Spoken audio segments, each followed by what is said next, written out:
जय हिंद एवरीवन। बहुत सारे सवाल होते हैं कि सर आरआईएमसी का जो फॉर्म है वो इतना बड़ा आता है, उसमें क्या क्या डॉक्यूमेंट्स होते हैं और उनको कैसे फिल करना है, प्लस जो डॉक्यूमेंट्स भेजना है वो कहाँ भेजना है, इन दोनों फॉर्म्स का क्या होगा, छोटे और जो बड़ा आपका एनवेलप है उसका क्या होगा, उसके बाद ये जो बुकलेट सीरीज है ये आपकी छोटी सी आती है उसका क्या होगा, ठीक है, उसके बाद ये इतनी बड़े आता है उसका क्या होता है। आज इन सब पे बात करते हैं। सबसे पहले मैं बात करता हूं कि आरआईएमसी दिसंबर 2025 की डेट ऑफ बर्थ क्या है। वो हर बच्चा जो क्लास 7th में पढ़ रहा हो या क्लास 7th पास कर रहा हो, कर चुका हो, एंड उसकी डेट ऑफ बर्थ 2 जुलाई 2013 से लेकर 1 जनवरी 2015 के बीच की है, तो वो बच्चा दिसंबर का आरआईएमसी 2025 का एग्जाम दे सकता है। दिसंबर वाले एग्जाम में एक फायदा मिलता है कि जो बच्चे अभी 6th में हैं, जब एडमिशन होगा जुलाई में, तब तक वो बच्चे 7th में पहुंच चुके होंगे, तो वो बच्चे भी दिसंबर वाला फॉर्म भर सकते हैं, दे सकते हैं। अब बहुत सारे पेरेंट्स की बाद में प्रॉब्लम आती है कि सर हमारा फॉर्म रिजेक्ट हो गया, ये दो फॉर्म एक जैसे थे, हमने एक फॉर्म फिल किया और भर दिया, जबकि जो दूसरा वाला फॉर्म था वो हमारे घर पे रख लिया।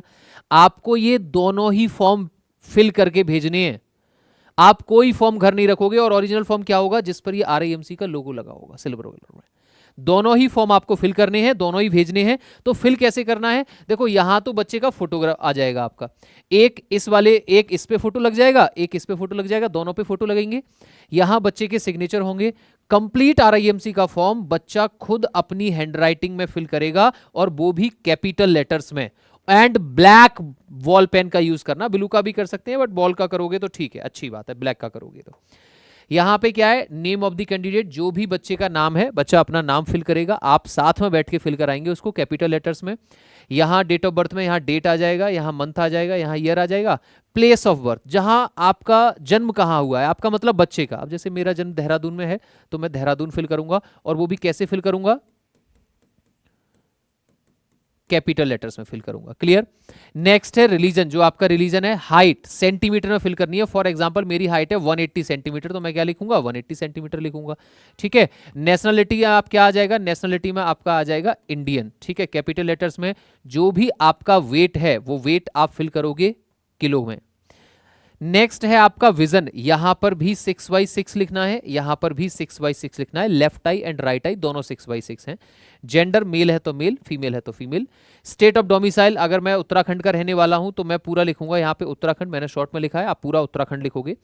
आइडेंटिफिकेशन मार्क्स आपके बॉडी पर, अब जैसे ये मेरी नोज है ना, नोज पे एक छोटा प्यारा सा तिल है, तो मैं क्या लिखूंगा, मेरा आइडेंटिफिकेशन में क्या लिखूंगा, मैं लिखूंगा अ मोल ऑन नोज। नोज पर एक तिल है मेरे भाई। और दूसरा भी आइडेंटिफिकेशन मार्क्स कोई भी हो सकता है, कहीं पर कट लगा हुआ है, या कहीं मोल है, या कोई निशान है, आपका बर्थ मार्क है, आप वो लिख सकते हैं। एग्जामिनेशन सेंटर, एग्जामिनेशन सेंटर आपकी जो स्टेट है उसके, उसमें एग्जामिनेशन सेंटर अगर आपको पता ना चले ना, तो आपके पास ये जो छोटी वाली बुकलेट आई है ना, इसमें आप पीछे अगर आप देखोगे तो यहाँ पीछे में ये लिखा होगा, इन पे सारी स्टेट्स का लिखा हुआ है। ठीक है, जिस स्टेट से आप रहने वाले हैं उनका एग्जामिनेशन सेंटर कहाँ पर है, उनको प्रॉपरली मेंशन किया गया है। तो मैंने देखा यार मैं उत्तराखंड से रहने वाला हूँ, इसका एग्जामिनेशन सेंटर है देहरादून, तो मैं क्या फिल करूंगा, मैं फिल करूंगा इसमें देहरादून। देखो कैपिटल लेटर में फिल करना है। ये जो आपने फिल किया है ना, आप इसको भी कैपिटल लेटर में फिल करोगे, अ मोल ऑन नोज। ठीक है, एग्जामिनेशन सेंटर फिर दोबारा से क्या आ जाएगा, देहरादून आ जाएगा। ठीक है। कैंडिडेट्स आधार नंबर, जो भी बच्चे का आधार कार्ड नंबर है आप वो फिल करोगे। नेक्स्ट, फादर या मदर का भी आधार कार्ड नंबर आपको यहां पे फिल करना है। दूसरा है सर आरआईएमसी दिसंबर 2025 की अगर मैं बात करूं, आरआईएमसी दिसंबर 2025 की बात करूं, तो एग्जाम कब होगा, दिसंबर में, और सेशन कब स्टार्ट होगा आपका, जुलाई से। ऊपर वाले में आपको छोड़ देना है, कुछ नहीं करना है आपको, नीचे वाले जो दो हैं उन पे टिक करना है। यहां पर आना है ब्रदर एंड सिस्टर के नेम। बच्चा कई बार गलती कर देता है कि यहां पर वो अपना भी नाम लिख देता है, अपने पेरेंट्स का भी नाम लिख देता है। आपको मदर फादर का नाम नहीं लिखना है, ग्रैंड मदर और ग्रैंड फादर का नाम नहीं लिखना है, कजिन्स का नाम नहीं लिखना है, आपके जो सिबलिंग्स हैं। अगर कोई बच्चा अकेला है तो वो इसको में कुछ नहीं लिखेगा, खाली छोड़ देगा। अगर किसी बच्चे का एक बहन एंड एक भाई है, टोटल कितने हो गए, 3। फॉर एग्जाम्पल एक कैंडिडेट, एक उसका भाई, एक इसका बहन, तो कैंडिडेट को अपना नाम नहीं लिखना है, अपने भाई बहनों का नाम लिखना है। ठीक है, जैसे फर्स्ट में मेरे भाई का नाम राजू है तो मैं कैपिटल में पूरा राजू लिखूंगा और उसकी यहाँ डेट ऑफ बर्थ आ जाएगी। डेट ऑफ बर्थ भी किस तरीके से लिखना है, डेट ऑफ बर्थ आपको इस तरीके से लिखना है, ठीक है, इस तरीके से डेट ऑफ बर्थ लिखोगे आप। नेक्स्ट आपकी जो सिस्टर है, सिस्टर का नाम आ जाएगा यहाँ पे, उसकी डेट ऑफ बर्थ आ जाएगी। क्लियर है? चलो, अपना नाम नहीं लिखना है, मैं फिर बता रहा हूं यहाँ पे जो आपके सिबलिंग्स हैं वो लिखना है सिर्फ। नेक्स्ट है फादर्स नेम, यहां पर फादर का नेम आ जाएगा। और नेक्स्ट है फादर का ऑक्यूपेशन, पिताजी करते क्या है, कुछ काम करते हैं, फार्मर है तो फार्मर, आर्मी है तो आर्मी मैन, बिजनेस है तो बिजनेसमैन आ जाएगा। एनुअल इनकम, फादर की एनुअल इनकम क्या है, पूरे साल में वो कितना कमाते हैं वो लिखना है आपको लैक्स में। यहाँ मदर का नेम कैपिटल लेटर्स में, मदर क्या है, कोई टीचर है, कोई बिजनेसमैन है, आपका जो भी लिखना है। अगर कुछ नहीं है, हाउस है तो आपको क्या लिखना है, हाउस मेकर लिखना है। मदर्स एनुअल इनकम जो भी है, अगर नहीं है तो आप क्या लिखोगे, तो आप लिखोगे उस केस में निल, NIL। परमानेंट एड्रेस, जो भी एड्रेस आपका परमानेंट है बच्चे का, वो परमानेंट एड्रेस आएगा और यहां पे उसका पिन कोड आ जाएगा। तो एक साइड फिल हो गया। अब चलते हैं सर इसके फॉर्म के दूसरी साइड में। दूसरी साइड में आपका है एड्रेस ऑफ करस्पॉन्डेंस। अगर किसी का permanent address and present address अलग अलग है तो वो अलग अलग लिखें। अगर permanent address and present address एक है तो आप वहां पे लिख दोगे सेम। यहां पर आपका मोबाइल नंबर आ जाएगा, ठीक है। यहां पर ईमेल आईडी बहुत ध्यान से भरना, यहां ईमेल आईडी आ जाएगी। ईमेल आईडी को आप स्मॉल लेटर्स में फिल कर सकते हो। Name and address of school in which presently studying, जिस स्कूल में बच्चा अभी पढ़ रहा है उस स्कूल का नाम। फॉर एग्जाम्पल मैं पढ़ता हूं भैया HFCS, ठीक है, स्कूल कैपिटल लेटर में फिल करना है। और यहां पे मैंने लिख दिया बरेली, कि मैं बरेली में HFCS स्कूल में पढ़ता हूं। किस क्लास में पढ़ता हूं, आप जिस क्लास में पढ़ते हैं आप वो क्लास फिल करें। मीडियम ऑफ इंस्ट्रक्शन क्या है, हिंदी है तो हिंदी मीडियम, इंग्लिश है तो इंग्लिश मीडियम, ठीक है। बार बार इस चीज को मैं मेंशन करा रहा हूं, बहुत ध्यान से फिल करना है, कैपिटल लेटर्स में ही फिल करना है, ठीक है। How many times appeared before RIMC examination, इससे पहले आप RIMC में कितनी बार आपने दिया है। अगर दिया है तो आपने पता होगा कितनी बार दिया है, नहीं दिया है तो निल। यहां पर कैंडिडेट सिग्नेचर, जो बच्चा है, जो कैंडिडेट है, जो एग्जाम में बैठने वाला है, उसके सिग्नेचर आ जाएंगे यहां। अब बात आती है कुछ इंपॉर्टेंट पॉइंट्स की। अगर फादर आर्मी में है, ठीक है, brief resume of military service rendered by the candidate father और नियर रिलेटिव, अगर आर्मी में हैं तो उनके बारे में लिखना है थोड़ा सा, नहीं तो आप नॉर्मली निल लिख सकते हैं, उसमें कोई भी परेशानी वाली बात नहीं है। स्पेशल अचीवमेंट है तो लिखना है, अदरवाइज आपको निल लिख देना है यहां पर भी, ठीक। अब बात आती है कि सर ये जो लास्ट में फॉर्म बचता है ना, इसमें क्या भरना है।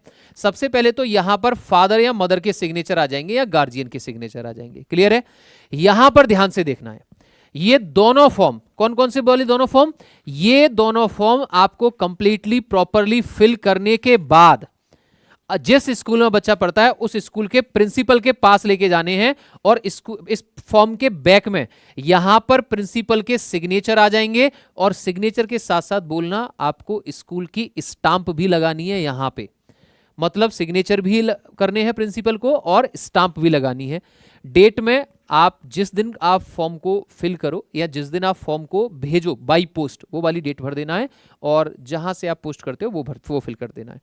अब बात आती है कि सर क्या क्या डॉक्यूमेंट्स जाएंगे और कैसे कैसे जाएंगे, तो वो मैं एक छोटी सी बात और बता देता हूं। देखो, सबसे पहले तो ये जो दो फॉर्म हैं, ये दोनों फॉर्म फिल करना है। दोनों ही फॉर्म पे यहां फोटो लगेगी और नीचे सिग्नेचर होगा। दो फोटो हो गए। आपको दो और फोटो लेने हैं, ठीक, दो ये फॉर्म हो गए, दो फोटो हो गए। क्लियर? दूसरा, दो फॉर्म हो जाएंगे, दो फोटो हो जाएगा, 2 एडिशनल फोटोग्राफ्स हो गए। आपको कॉपी ऑफ बर्थ सर्टिफिकेट, बच्चे का जो जन्म प्रमाण पत्र है उसकी 2 फोटो कॉपी चाहिए, एक नहीं 2 photo copy. Original school studying certificate, school studying certificate क्या है, आप जब यहां पे स्टांप लगाने लेके जाओगे तो अपने स्कूल में जाना जहां बच्चा पढ़ता है, उनसे बोलना कि हमें RIMC का फॉर्म फिल करना है, स्कूल स्टडिंग सर्टिफिकेट चाहिए, और आप अपने लेटर हेड पे बना के देना।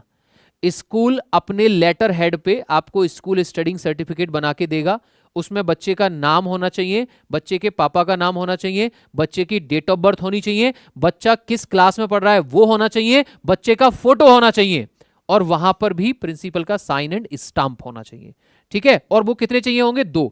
एक जो ओरिजिनल आएगा वो ओरिजिनल भेज देना और एक उसकी फोटोकॉपी, 2 हो जाएंगे। नेक्स्ट है आपका सेल्फ अटेस्टेड एनवलप, इसके बारे में बाद में बताऊंगा। डोमिसाइल सर्टिफिकेट, बच्चे का मूल निवास प्रमाण पत्र, कैंडिडेट का और किसी का नहीं, आपको बच्चे का मूल निवास जो प्रमाण पत्र है उसकी 2 फोटोकॉपी चाहिए, 2। एंड नेक्स्ट है आधार कार्ड, आधार कार्ड की भी 2 फोटोकॉपी आपको भेजनी होंगी। अब बात आती है कि सर ये छोटा वाला एनवलप क्या है। छोटे वाले एनवलप पे यहां आपको अपना एड्रेस लिखना है, क्योंकि इस छोटे वाले एनवलप में बच्चे का रोल एडमिट कार्ड वो आपके पास भेजेंगे, यानी कि ये आपके पास वापस आएगा। तो छोटे वाले एनवलप पे यहां आपको अपना एड्रेस लिखना है और यहां मोबाइल नंबर भी मेंशन करना है। और यहां पे आपको 42 रुपीज के स्टाम्प लगाने हैं। ये आप पोस्ट ऑफिस में जाएंगे तो उससे बोलना 42 रुपए के स्टाम्प दे दो, वो दे देगा। अब आते हैं कि सर ये बड़े वाले एनवलप पे क्या करना है। यहां पे 2 का मतलब क्या है? जिसको भेजा जा रहा है। अब कोई पंजाब से है तो ये छोटी वाली जो बुकलेट आएगी ना उसमें देखना, कोई पंजाब से है तो पंजाब के लिए उनको ये वाला एड्रेस लिखना है, राजस्थान वालों के लिए ये वाला एड्रेस, सिक्किम वालों के लिए ये एड्रेस, झारखंड वालों के लिए ये एड्रेस है, त्रिपुरा वालों के लिए ये एड्रेस है। इस बुकलेट में हर स्टेट के पेरेंट्स को अपने बच्चे का आरआईएमसी फॉर्म कहाँ भेजना है उसके एड्रेस लिखने हैं। तो वो एड्रेस आपका यहां लिखना है, यहां पर फिर दोबारा से आपको अपना एड्रेस लिखना है। क्लियर है? और इस फॉर्म के अंदर इस बड़े वाले एनवलप में ये जो 2 फॉर्म आएंगे वो भी इसी में डाल देना, 2 फोटोग्राफ भी इसी में डाल देना, छोटा वाला एनवलप भी इसी में डाल देना, 2 फोटोकॉपी स्कूल स्टडिंग सर्टिफिकेट की वो भी इसी में डाल देना, ओरिजिनल एंड एक फोटोकॉपी, 2 आधार कार्ड की फोटोकॉपी वो भी इसी में डालना, 2 डोमिसाइल की फोटोकॉपी वो भी इसी में डालना, बर्थ सर्टिफिकेट भी उसी में डालना। ठीक है, क्लियर है? और ये सारे के सारे अटेस्टेड आएंगे, क्योंकि जब आप ये बर्थ सर्टिफिकेट है डोमिसाइल है बनवाओगे तो वहां से वो तहसील से बन के आते हैं, वो अटेस्टेड आपके रहेंगे। क्लियर है? अगर आप अटेस्ट करा सकते हैं, आपके जानने में कोई आपका ये कह सकते हैं कि आप कोई प्रोफेसर हो किसी यूनिवर्सिटी में, किसी कॉलेज में, या कोई आपका डॉक्टर वगैरह है एमबीबीएस, उससे वो भी अटेस्ट कर सकते हैं, कोई प्रॉब्लम नहीं है। ये सारे आपको इसमें फिल करना है। एंड 15 अक्टूबर लास्ट डेट है आरआईएमसी तक पहुंचने की। तो फाइनल मैक्स टू मैक्स 8-9 अक्टूबर तक आप इसको स्पीड पोस्ट करा देना। तो ये आरआईएमसी का फॉर्म होगा। क्लियर है? और आपको इससे रिलेटेड कोई भी परेशानी है, किसी भी चीज के बारे में कुछ भी जानना है, तो आप इस वीडियो के कमेंट सेक्शन में कमेंट जरूर ड्रॉप करें। आरआईएमसी दिसंबर 2025 के लिए ड्रीमर्स में ऑनलाइन एंड ऑफलाइन रोजाना 7 घंटे की क्लासेस अवेलेबल हैं। तो आपको भी अगर अपने बच्चे को क्रैश कोर्स में एनरोल कराना है तो आप उसके लिए ड्रीमर्स से जुड़ सकते हैं।